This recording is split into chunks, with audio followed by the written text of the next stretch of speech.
Hey guys, WantClue here. I hope all of you are doing really well. In today's video, we want to take a look on the latest release of the ESP-Miner firmware. So let's get started and dive right into it.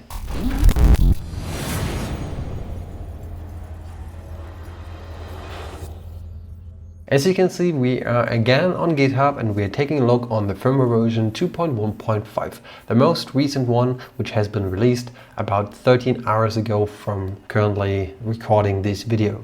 So let's go over the changes. The first change, and probably one of the biggest changes that we do see with the version 2.1.5, is we will no longer see a not connecting to the Wi-Fi after a reboot. So imagine you do have a power outage and your Wi-Fi is off, and for whatever reason you might use a UPS or something else, and or your Wi-Fi is just not coming up, and your device is trying to connect to it. Usually what your Bitaxe does is it tries to connect to Wi-Fi 5 times, and if it does not find this Wi-Fi, it creates its own one, and then you can connect to it. You will still be able to connect to the Wi-Fi of the Bitaxe, but now the Bitaxe device will try to reconnect to a disconnected Wi-Fi forever. So let's say your Wi-Fi will come up 1 hour later, or your Wi-Fi router crashed or whatever, and after 1 hour your Wi-Fi comes up. Now the Bitaxe is actually able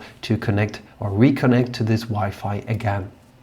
So that's pretty good, and you no longer need to manually reset the device. Another cool feature is that whenever you do press the reboot button, your fan will no longer go to 100%. This has bugged a couple of people, so we just changed this.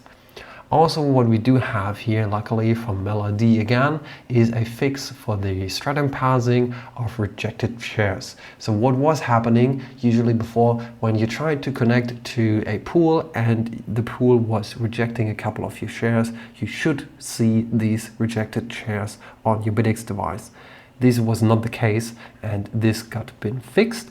Now you do see all the rejected shares on your Bitaxe screen and on the web dashboard. Another feature is the option to configure host names. That's also good, so you don't need to put in a IP address. You can use a host name, as well as logging for the ESP_restart. That's also good. And the best difficulty since a system boot has also been implemented, so you will see the best. Like it's the same like the session best one, but now it's the best for since the system has been booted. Also, the issue 100 has been resolved, async not always starting hashing after boot due to race condition. So we do see a couple of major bug fixes here. This is lovely. Melody and PixelDoc 2000, thanks for contributing to this one. And now let's hop over to XOS. As you do see, the web UI still looks the same. We still do have the lovely XOS UI. Everything is as normal here. Let's hop over to the settings. Okay, so now we can actually see here the host name. So the host name is how this device looks in your Wi-Fi.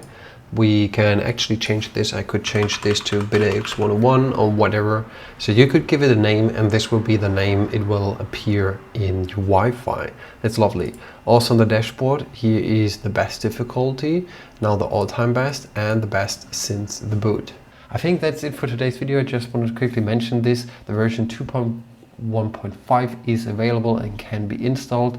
So I do suggest that everybody of you is updating to this one. This is the most recent and the most stable version that we do have. So consider updating. But as always, if your device works and it is hashing and nothing is wrong with it, keep it plugged in. Don't change the running system. Only if you do face any issues, I'd recommend to update it.